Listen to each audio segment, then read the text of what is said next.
Halo, malam semuanya. Jadi kali ini kita akan bahas tentang market update, terutama market update setelah adanya infrastructure bill 1 triliun US dollar ya. Itu nominal yang nggak biasa, yang akhirnya yang selama ini ditunggu-tunggu akhirnya juga udah dipas oleh House of Reps-nya Amerika. Nah, kali ini kita akan seperti biasa ngobrol bareng sama Pak Fahrul. Ini the best chief economist di Indonesia saat ini. Jadi nggak ada lagi yang lebih tepat selain kalau kita tanya masalah makro ke Pak Fahrul. Halo semuanya, malam. Nah ini saya mulai.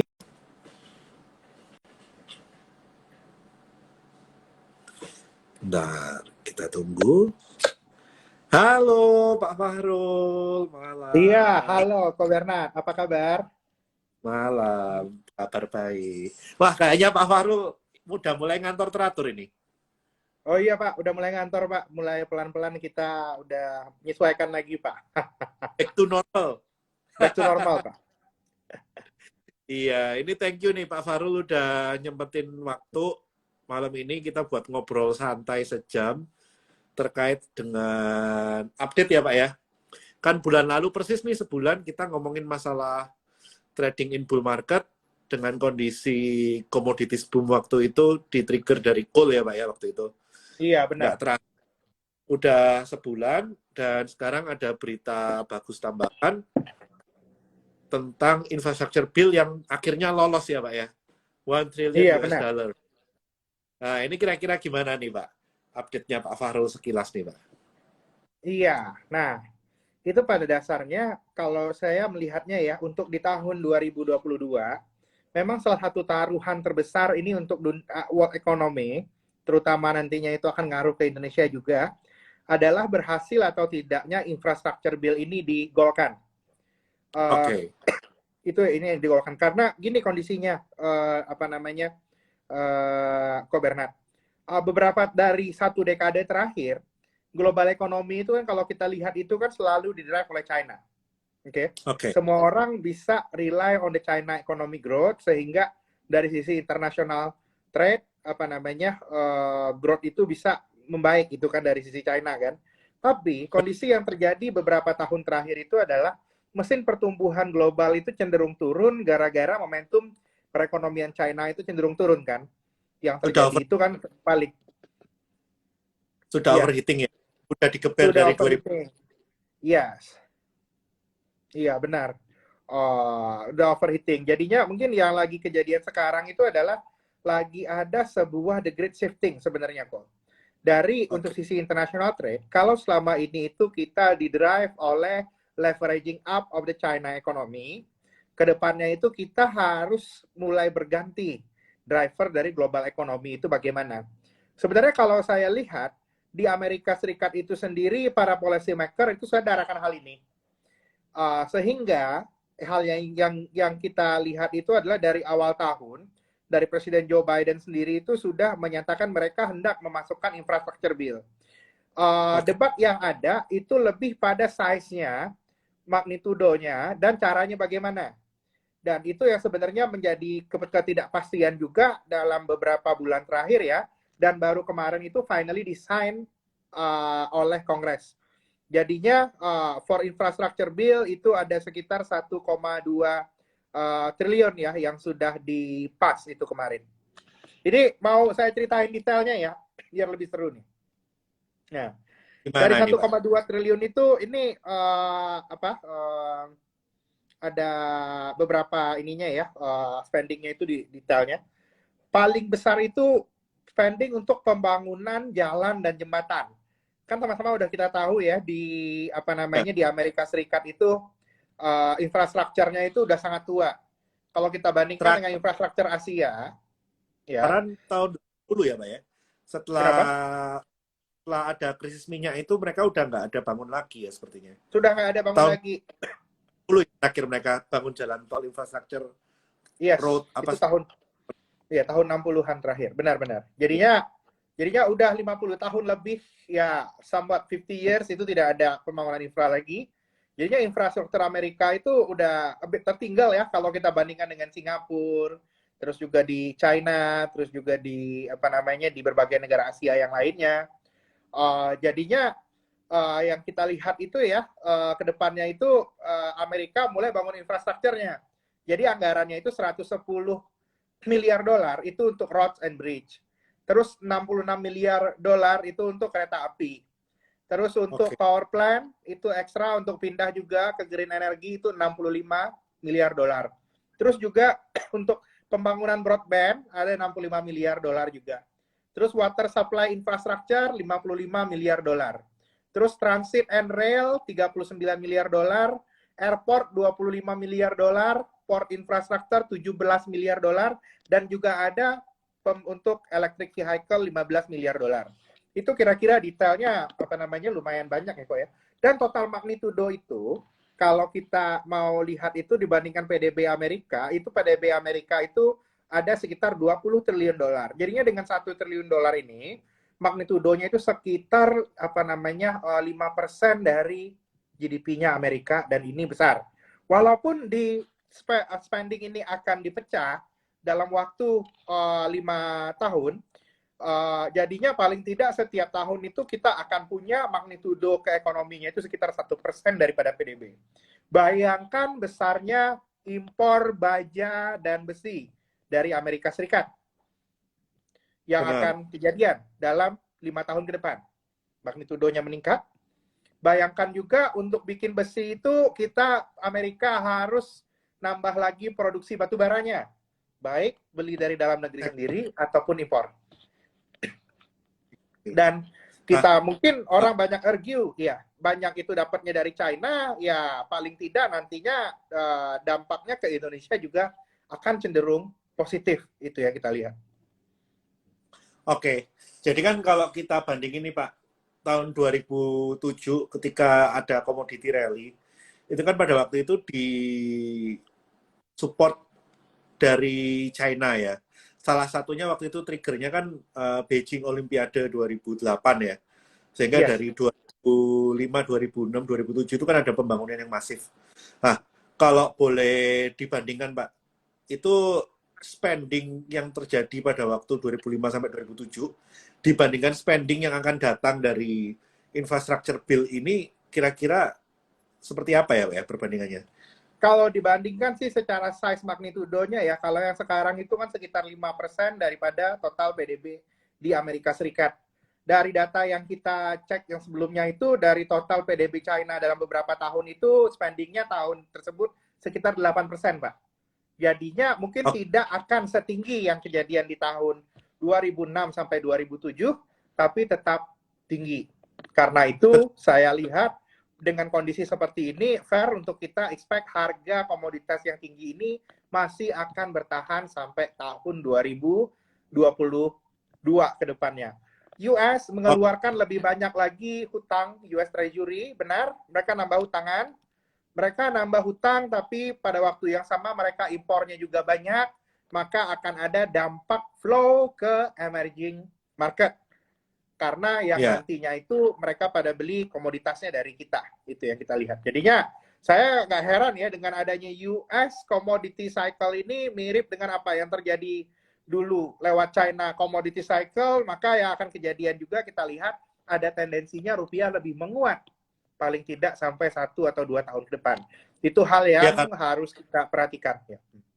tahun 2005 sampai 2007 itu rupiah kita perkasa ya Pak ya waktu itu ya. Perkasa 8.000 9.000, cuman karena waktu itu mungkin ya satu dan lain hal masih ada masalah in macro management itu Iya, ketika subprime mortgage crisis lompat bentar ya ke 12.000, habis itu back lagi ke 8.500.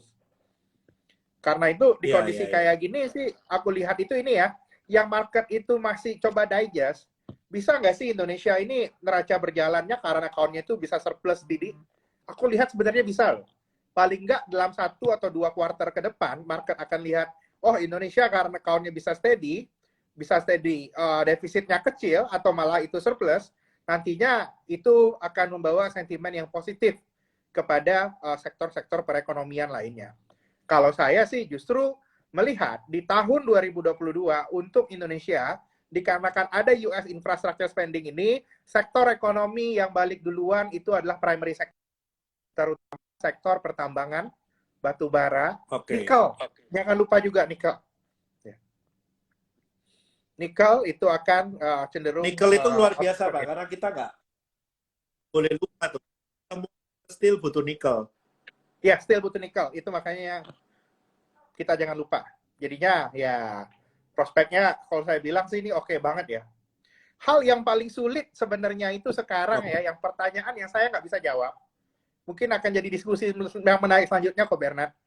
Jadinya harga batu bara, harga nikel, harga CPO yang udah naik ini ya, dengan adanya US infra spending, itu stabilnya ini di berapa nih? Ini mungkin hal yang mesti dicerna dulu sama market sebelum saham-sahamnya itu mengalami re-rating. Itu yang kejadian.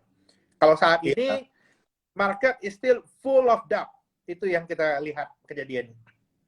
Sekarang sepertinya lebih ke arah ini, Pak. Mereka menunggu level equilibrium baru dari supply side. Setelah nanti supply side dapat equilibrium barunya, demand side ini akan lebih favorable ya kalau harga ini berubah karena demand side ya. Iya, ya benar. Akan favorable secara struktural kok, secara struktural ekonomi, by demand side itu favorable. Cuman kalau untuk saham, saya lebih suka supply side. Karena supply side ini very clear. Ada target yang bisa diselesaikan, sampai target itu selesai, kita bisa hitung valuasi sahamnya. Itu sih kalau aku lihatnya ya. Clear masalah supply dan demand bermasalah itu satu, Pak, CPO. Oh iya, benar. Itu clear banget, Pak. Benar. CPO bermasalah. Yang kedua itu timah, Pak. Oh iya, Pak. Itu masalah dari zaman dulu itu, Pak. Timah, Pak. Timah ya, baik dari supply maupun demand side itu selalu bermasalah. Iya, benar. Ya, susah ditertibkan, Pak. Susah ditertibkan dan ya itu kan timah kan kita bisa mandiri, Pak, pada dasarnya kan. Orang perorangan juga Benar. gitu. Mau dilarang gimana caranya kan sulit. Benar. Jadi, Pak, kalau boleh dilihat nih, berarti kan ke depan kemungkinan ada commodity rally. Biasanya kan commodity rally ini kan bisa berjalan sekitar ya let's say 2-3 tahun ya. Iya. Nah, dimana dari commodity rally ini kan ke kita juga turunannya begitu banyak ya, Pak. Sektoral lain yang akan terdampak kan begitu banyak. Begitu pekerja tambang dan pekerja kebunnya surplus, makmur, seperti pembicaraan kita bulan lalu kan pasti next-nya larinya ke konsumsi kan. Yes, benar. Konsumsinya lebih ke secondary dan tersier, ya di auto, di properti kan ya Pak ya. Iya, benar. Kira-kira Pak, dengan kondisi yang seperti ini menjelang teknologi, menjelang komoditi boom dan lain sebagainya, sektor tech-nya ini seperti apa Pak? Kalau menurut Pak Fahrul Pak?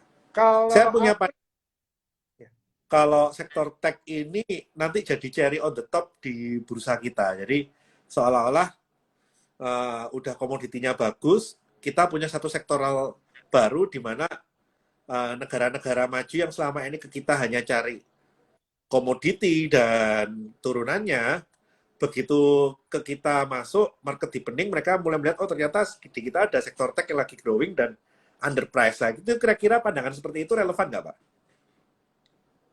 Iya, pandangannya sebenarnya itu relevan kok. Kalau aku lihatnya driver dari tech ini ada dua. Yang pertama sebenarnya sudah ada undervalue-nya ada lumayan ya dibandingkan sektor-sektor yang lain karena sektor lain itu rally, satu undervalue. Terus ada lagi kondisi kedua adalah market itu mulai realize bahwa walaupun tahun depan itu ada global economic recovery, liquidity akan tetap ada di tahun depan.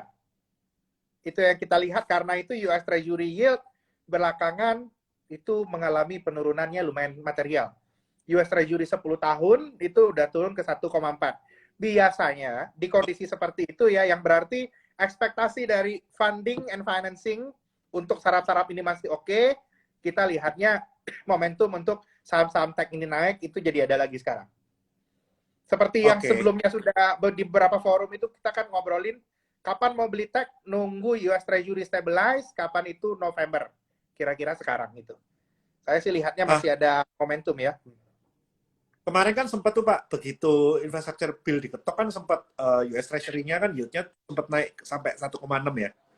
Sekarang perlahan-lahan koreksi 1,4. Nah, dengan posisi yang sekarang Pak, dengan nantinya juga ada peluang suku bunga naik.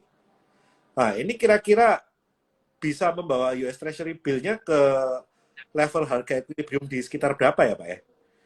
Dengan Kalau nanti aku price sih in expected kalau aku sih ready tahun depan itu US Treasury di 2,5%. Aku tahun depan, akhir tahun oke, depan.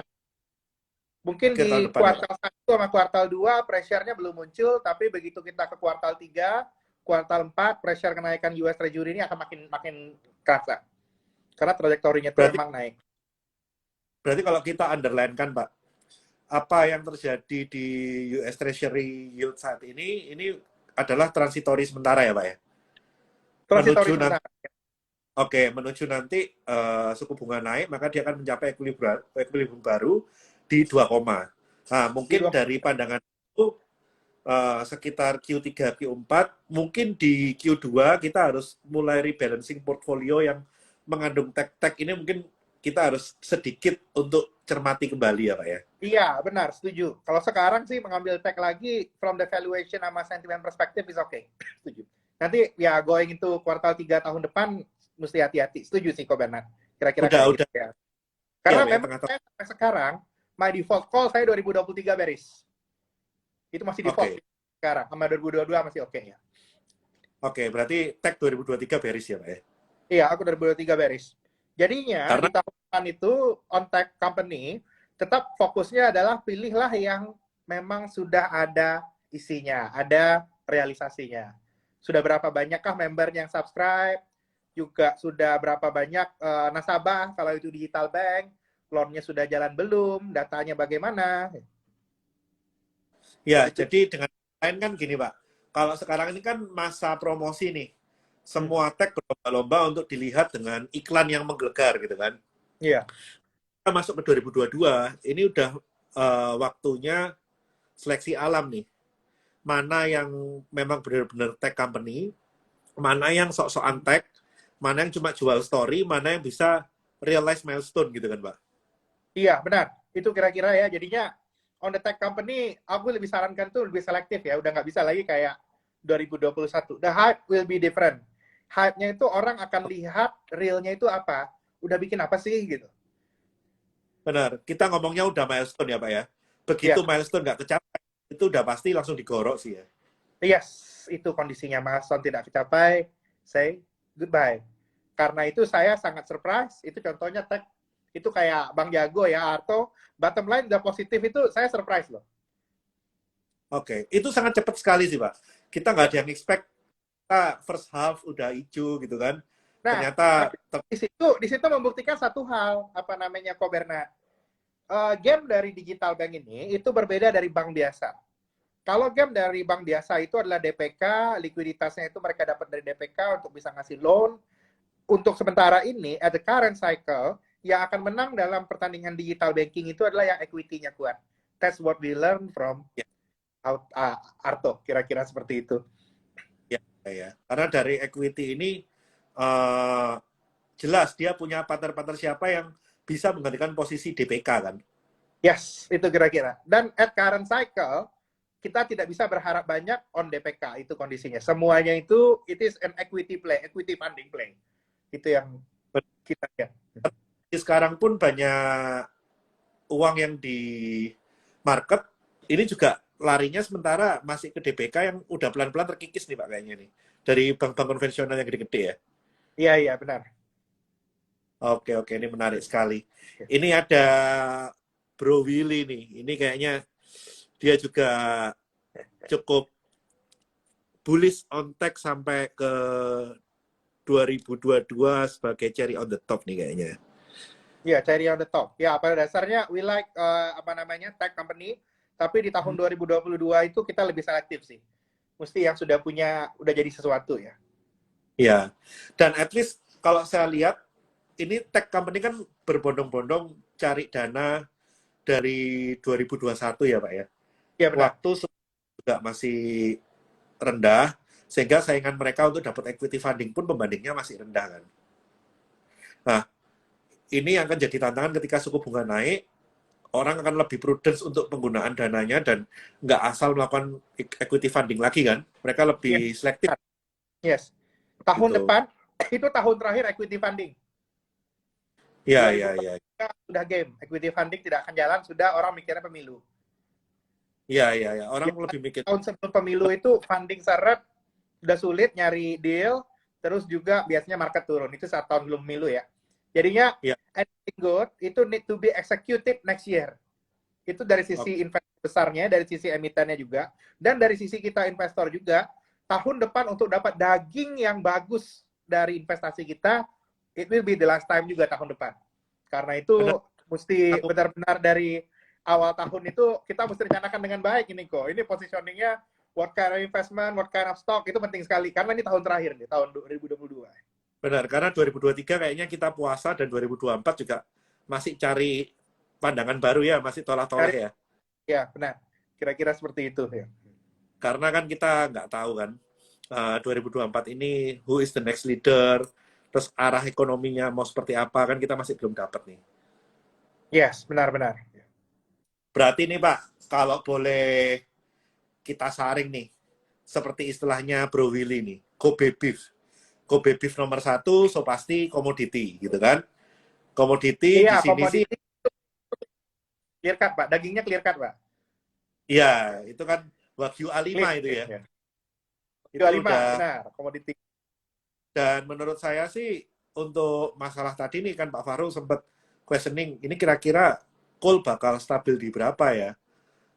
Menurut saya sih coal yang tidak menyusahkan semua orang mungkin di kisaran 140 sampai 160 should be very good ya. Cakep itu kok. That's a good, very good price. Sedikit di atas, ya lumayan mungkin sekitar 20-30% di atas benchmark yang di-set oleh banyak pemerintah. Pemerintah memang kan bikin benchmark harga ya.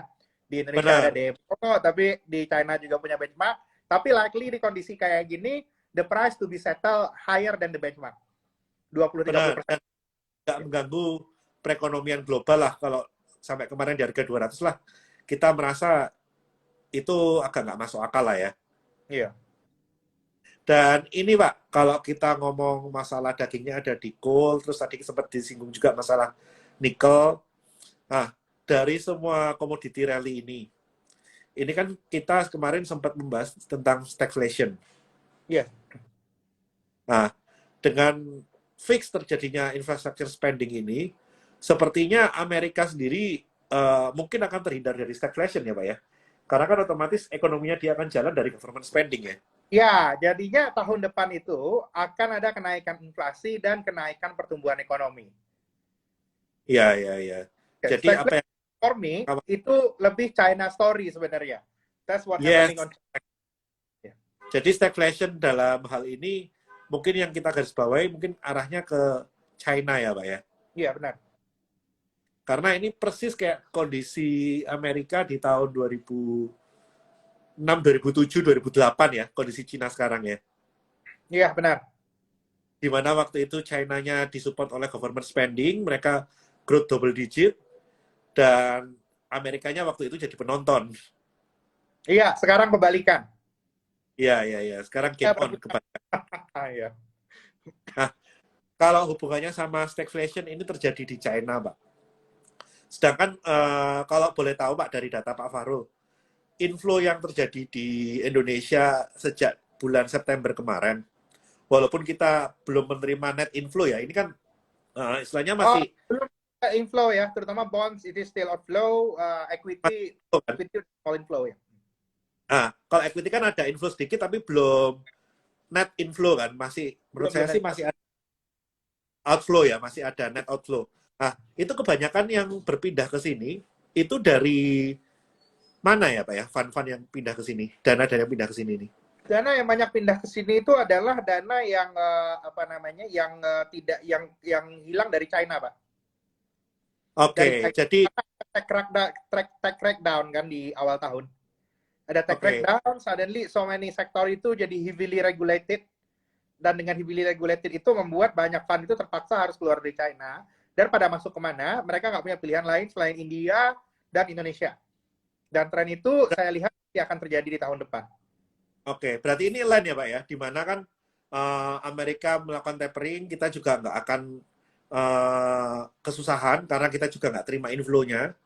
Dan Tidak ketika terjadi, Oh, dan satu lagi Pak, tidak butuh uang. Indonesia lagi nggak butuh uang sekarang Pak. exactly, Uangnya banyak Pak. Lihat itu DPK perbankan yang besar sekali Pak. Loan to deposit ratio di bawah 80% Pak. Semua orang ya bukan begging for money sekarang, tapi begging lu terima uang gua dong. Terima uang gua benar. apapun yang terjadi kan gitu ceritanya. Benar. Sekarang kan mereka kesusahan untuk menyalurkan pinjaman yang prudence ya Pak ya. Iya benar. Kesulitan untuk melakukan yang prudence, jadinya di tahun depan itu ini satu lagi kok. Kondisinya for the startup funding untuk Indonesia itu masih oke. Kenapa? Karena adanya pergeseran likuiditas itu sekarang likuiditas itu banyak dikuasai oleh grup-grup korporat tertentu yang besar-besar. Yang mereka Oke, kesulitan untuk menentukan mereka investasi di mana. Company seperti Astra, ini contohnya ya, Astra itu punya cash di atas 40 triliun kondisi sekarang, dan bingung masih oke, mau diinvestasikan kemana.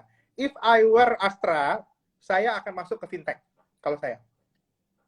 Dan oke, oke, kedepannya, oke. untuk institutionalize, saya lihatnya ya, moving into sama bank digital gitu, would be very make sense ya. Itu yang aku lihat. Oke, oke, oke.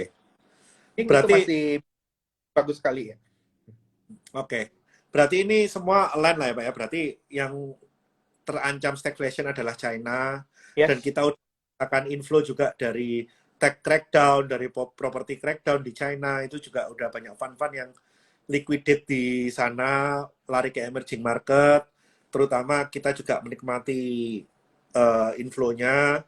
Berarti yang next mungkin jadi trigger negatif adalah ketika China udah mulai kelihatan bottom-nya menuju recovery ya Pak ya.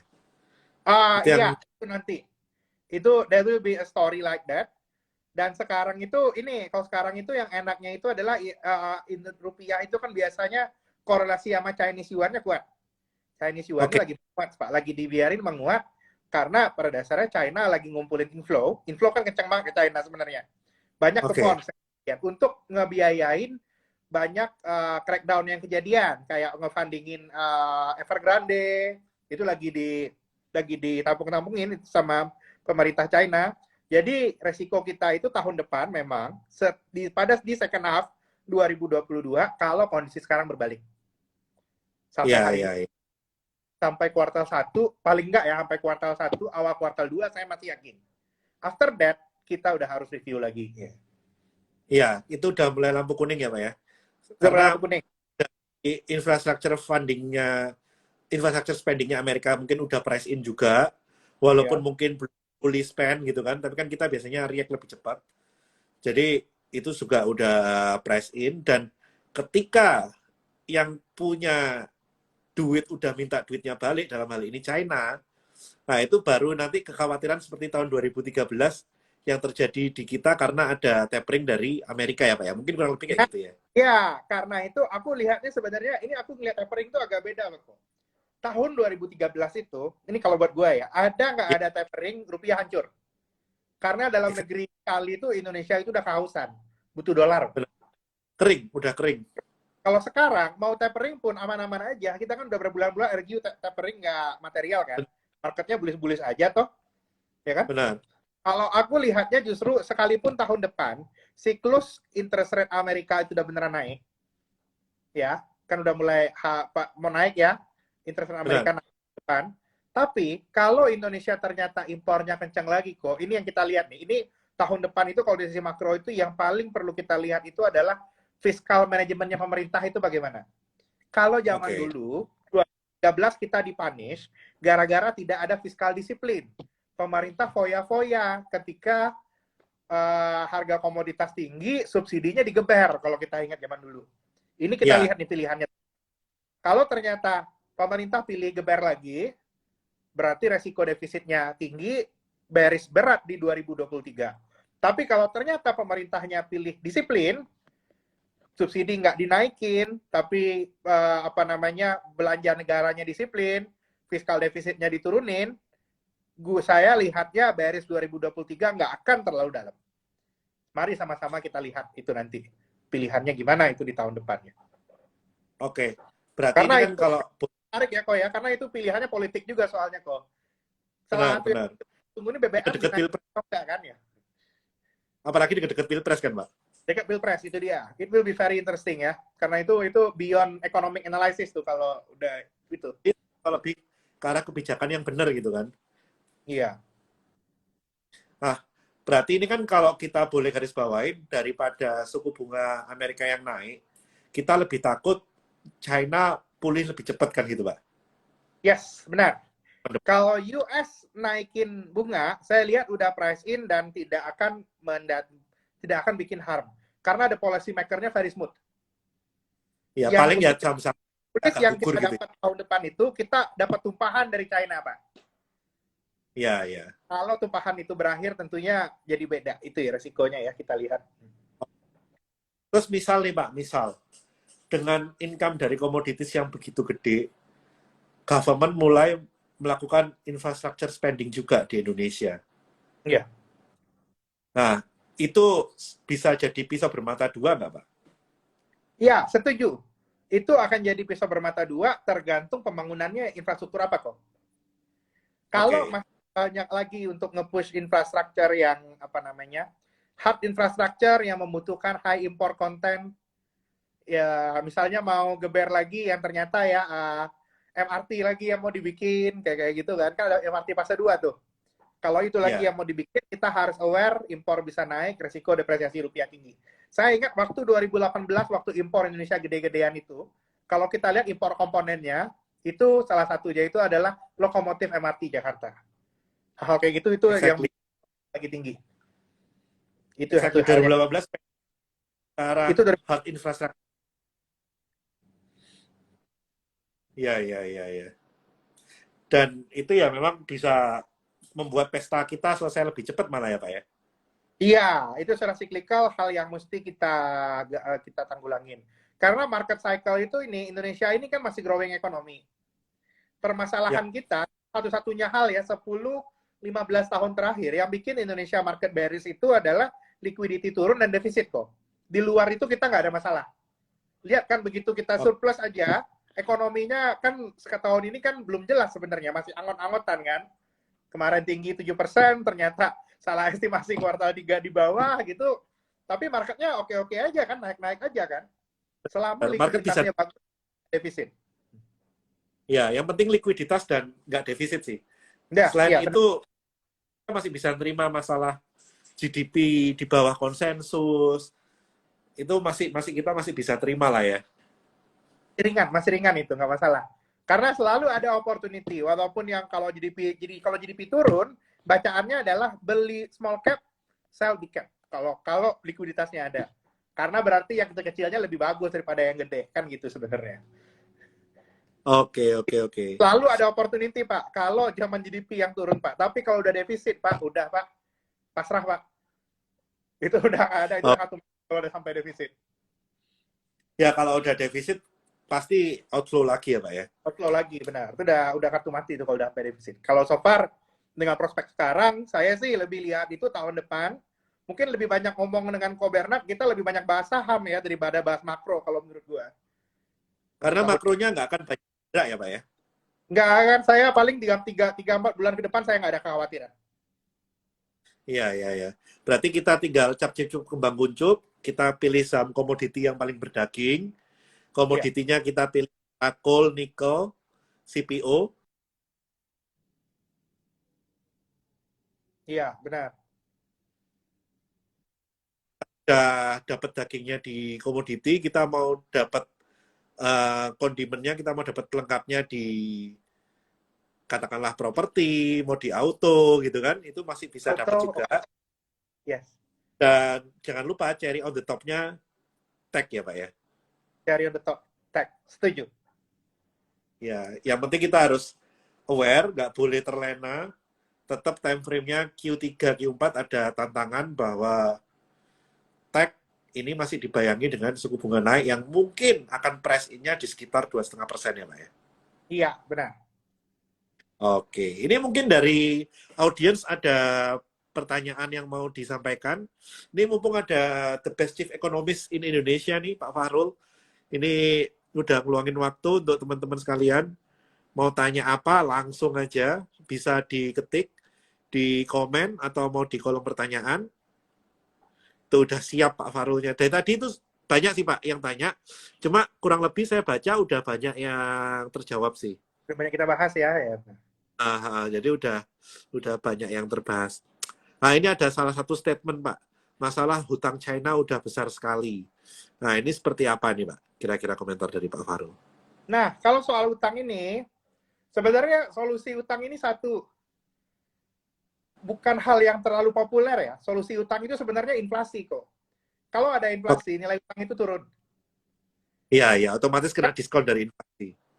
Yes. Nah, yang paling aku lihat itu sekarang itu adalah to stabilize China debt. China harus melewati this stagflation situation, inflasinya naik. Kalau inflasi naik itu nilai debt turun. Nilai debt turun. Iya, Ketika nilai debt turun, cuman ada stagflation ini, they need to handle the default.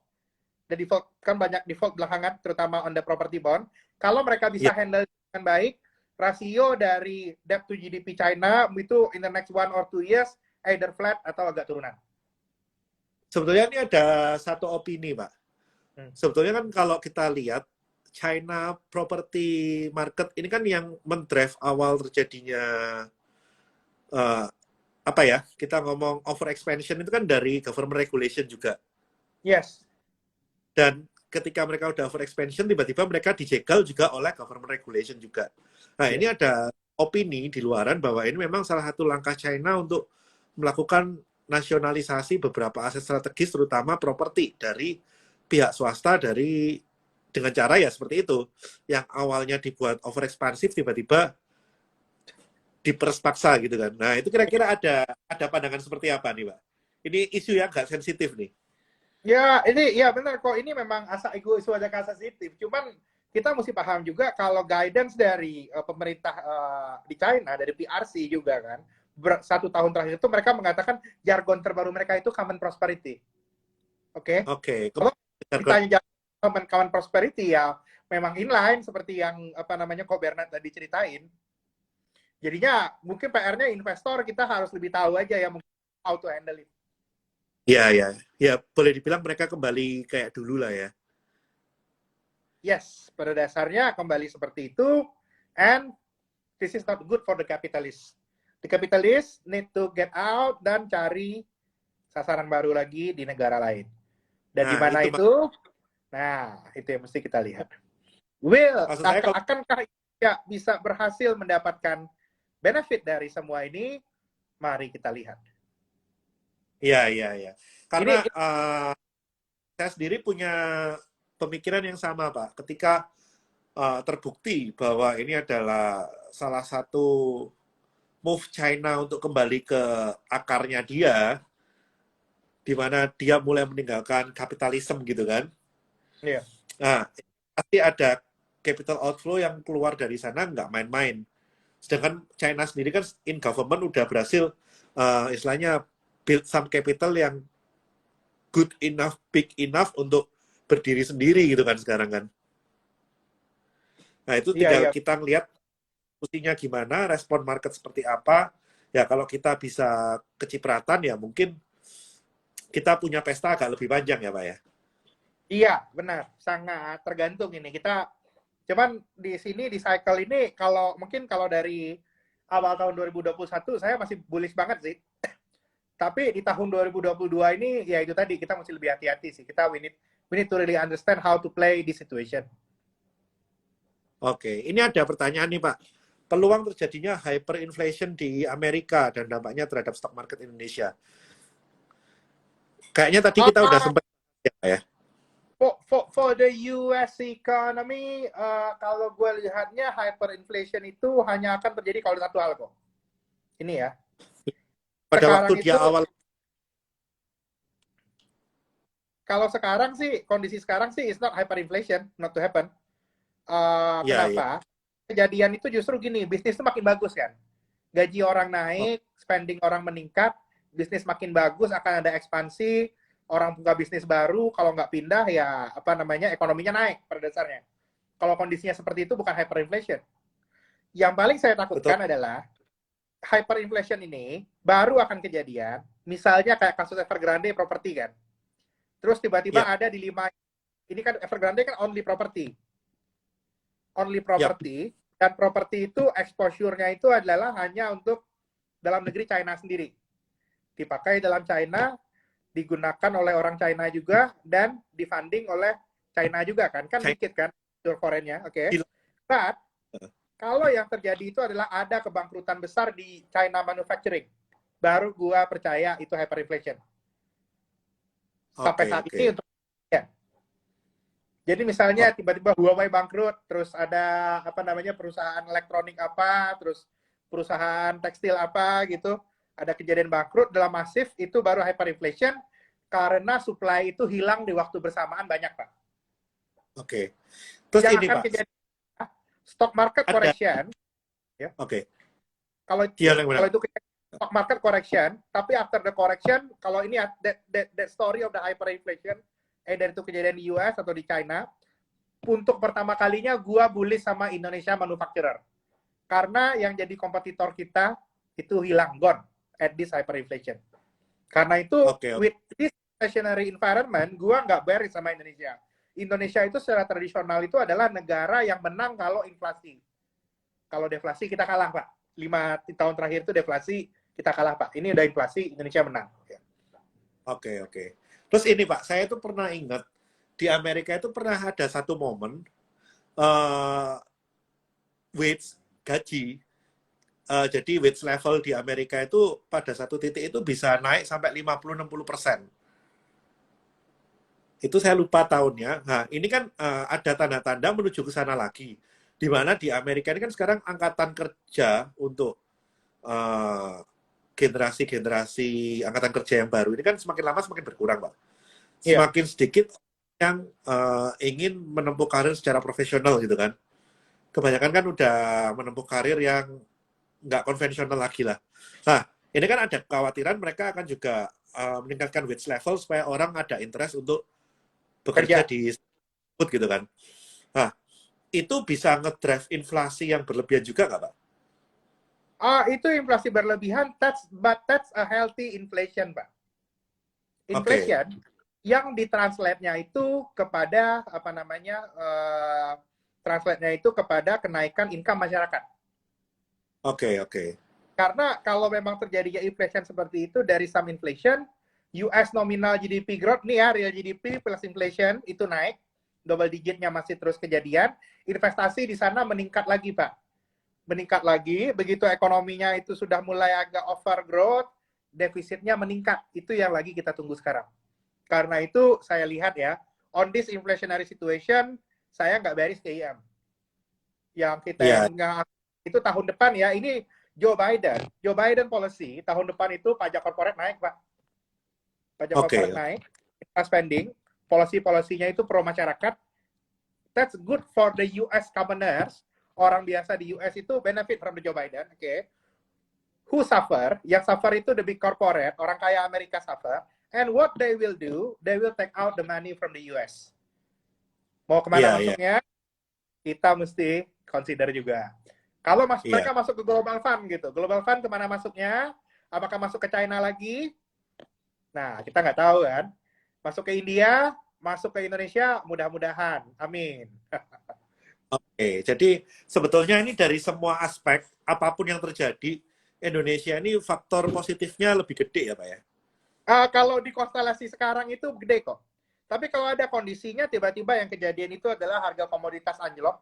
Misalnya salah satu penyebab harga komoditas tinggi ini kan the ESG naratif ya. Misalnya ESG naratif ini di repeal, demand komoditas itu turun lagi, tidak ada lagi supply chain problem, itu Indonesia justru nanti ditinggalin. Tapi selama Iya, ada problem ini dan kita pemerintah seluruh dunia itu perekonomiannya itu butuh komoditi, Indonesia itu akan di-support. Ini selalu yang aku lihat itu Indonesia itu ya kok ya, itu memang a bit outlier ya. Kalau ibarat judul novel zaman dulu itu sengsara membawa nikmat kok. Gitu. Kesengsaraan yang ada di situ, yang ada di negara maju itu gara-gara mereka harus ada supply disruption, itu kenikmatan buat mereka. Dan once mereka supply disruption sudah selesai, ya Indonesia nanti kemungkinan ditinggal lagi kok. Itu ya menurut pokoknya saya itu merupakan mirip saya ya. Pokoknya Kenapa? mereka prosper kiri, mereka kiri kita kaya. Iya, benar. Sebaliknya juga, ketika kita kaya, mereka kere. Iya, iya, iya. Begitulah hidup kan. Nah, ini kan ada satu pendapat nih Pak dari teman-teman nih. Ini kalau 2023 berarti ini waktunya the rise of the old eco terutama yang consumption, Pak. Consumer good, terus staples kayak gitu. Nah, kira-kira menurut Pak Fahrul relevan nggak ini, Pak? The rise All of the staples, staple. if talking about staples di US, staples di India, saya setuju. Kalau staples di Indonesia, enggak. Kayaknya Policy, kita policy yang mana-mana ya. kita lihat oleh pemerintah, kita itu tidak pro consumer lagi kok. PPN Yes. naik, naik lagi PPN nanti nih. PPN naik, tiba-tiba habis itu ada pajak cukai minuman manis. Gede loh, katanya bisa 2.500 1 liter. Harga Coca-Cola 1 liter 10.000 kok. Terus tambah 2.500 itu berapa itu efektif rate-nya, itu contohnya. Jadinya Iya, iya. kalau game of the disposable income, that's not Indonesian story. Itu Indonesia 10 tahun yang lalu. Gua Iya, lihatnya iya. tahun depan bisa naik, tapi tesis gua multi-year bear on consumer, tinggalkan sektor consumer di Indonesia masih jalan. Gua sangat nggak suka sama sektor itu. Polisinya nggak favorable dan makrometricsnya juga nggak ke sana. Karena sekarang itu kalau ada orang Indonesia, middle class Indonesia, ada uang lebih, mereka nggak jajan, mereka beli reksadana sekarang main saham. Exactly. Itu udah beda. Berarti Pak, kalau kita melihat kan 2023 ini tantangannya berat ya di market. Dan 2022 ini kan most likely feast is over. Berarti boleh kita bilang 2022 akhir, cash is the king ya. Cash is the king. Makanya sekarang kita kumpulin daging dulu yang banyak. Habis banyak Yap. dapat daging yang banyak, kita mesti siap-siap puasa, Pak. Siap tidur musim dingin, Ya, Pak. kita harus ini ya, kita harus masukin gandum yang banyak ke dalam lumbung sebelum winter is coming. Iya, benar. Sebelum winter siap-siap. Itu kira-kira. Winter kan butuh cool ini Pak, winter is coming. Kalau Iya, Indonesia benar. winter 2023 ya Pak ya. Iya, iya, benar. Oke. Ini ada pertanyaan lagi. Kira-kira pas Q3 2022, alokasi aset untuk investasi sebaiknya overweight di bidang apa aja, dan apa aja yang underweight? Ini ada pertanyaan seperti ini nih, Pak. Kalau untuk 2023, my current default, ya default view ya, ini masih bisa berubah, tergantung situasi. Trajektorinya itu yang gue lihat di tahun 2022 akhir, mulai beli dolar. Oke. Kita kembali ke basic. Ya, habis itu cuman mesti cek dulu beli dolar, lalu kita cek dulu how's the valuation of the US stock market. Kalau valuation the US stock market is still attractive, masuk stock. Tapi at that situation, saya lihatnya the bond yield already attractive enough. Kalau udah 2,5 atau 3% untuk dolar basis ya. Oke. Berarti kalau kita ngomong kalau terakhir itu ini kok ya, saham terakhir itu sebelum bear market, consumer jalan itu biasanya. Itu it will be the late cycle. Ketika consumer udah jalan, itu udah harus hati-hati. Ya, tanda-tanda winter is coming. Tanda-tanda winter is coming, nanti consumer jalan. Benar. Berarti kalau tiba-tiba udah saham-saham yang udah lama tidur, consumer staples, tiba-tiba yang dari rokok yang dari harga 1.000 udah di pricing ke 700, tiba-tiba mulai jalan lagi lah, itu tanda-tanda itu ya. Tanda-tanda. Nah, ini ada pertanyaan nih, Pak. Kok 2023 udah winter, bukannya 2024 Pilpres? Nah, kayaknya ini ya, Pak ya, lebih lihat habisnya, ini saya nggak percaya ya. Siklus ekonomi kita dan siklus pemilu kita 5 tahunan itu matching. Coba kamu cek. Bertahun-tahun itu, setahun sebelum pemilu itu marketnya kacau.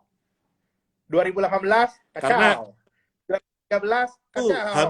2008 hampir bubar kalau kita lihat.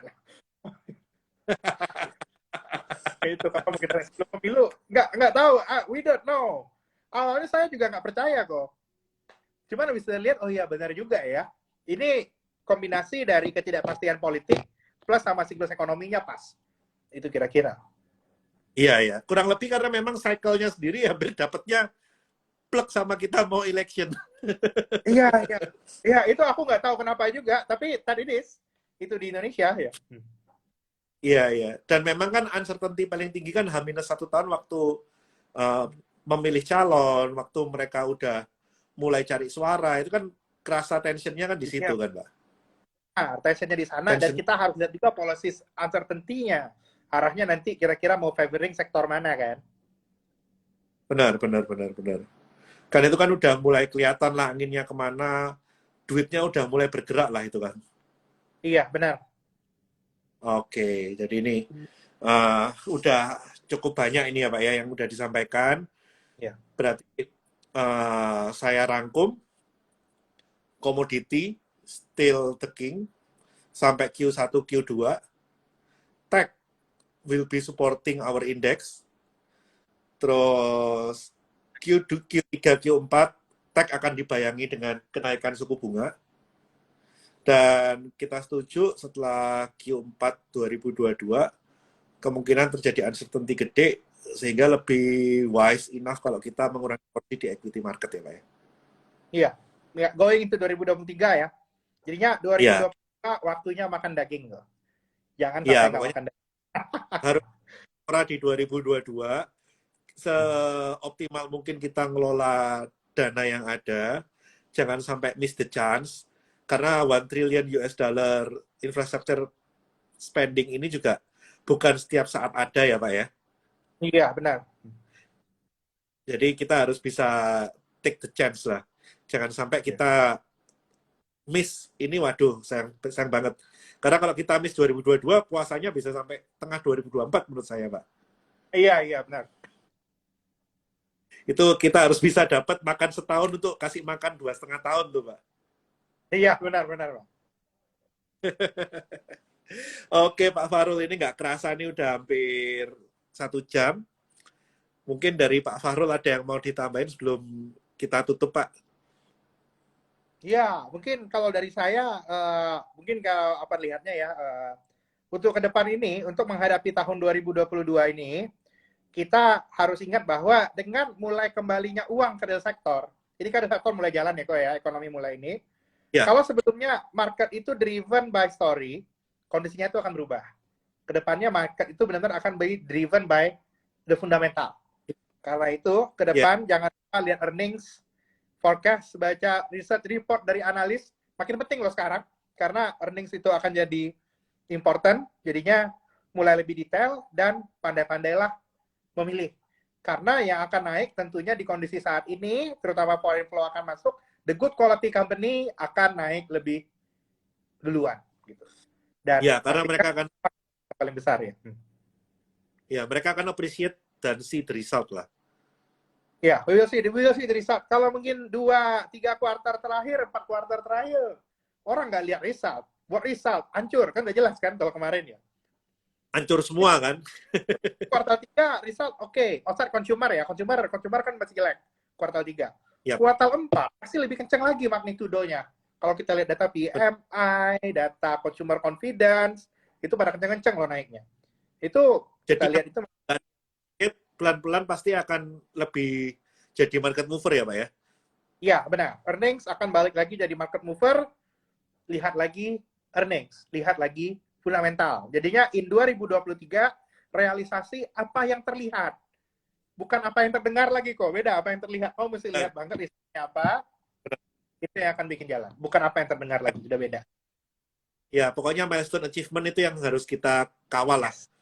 Iya, benar. Itu harus kita kawal. Udah nggak zaman Oh, lagi ceritanya akan gini, akan.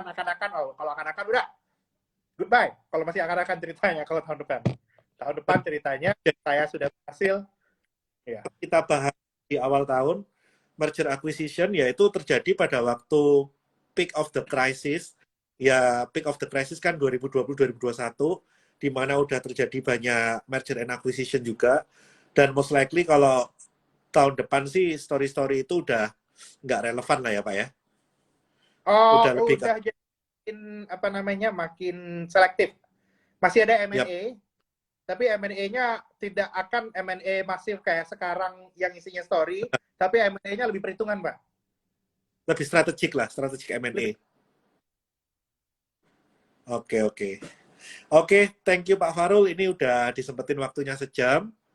Kita udah dapat pembahasan Wagyu A5 nih. Jadi buat teman-teman yang belum follow Pak Farul, silakan di follow Pak Farul. Nanti kita usahain ya Pak Farul, sebulan sekali kita market update bareng ya Pak Farul ya. Ya, sekali sebulan nanti ya Pak Yako Bernard ya. Iya, supaya kita selalu keep update. Nah, ini nanti IG Live-nya akan saya save di saya punya IGTV untuk buat yang kelewatan bisa dilihat lagi. Seperti itu. Oke, thank you Pak Farul atas waktunya. Ya, Oke, sampai jumpa Yako Bernard, berikutnya. sampai jumpa lagi. Selamat malam.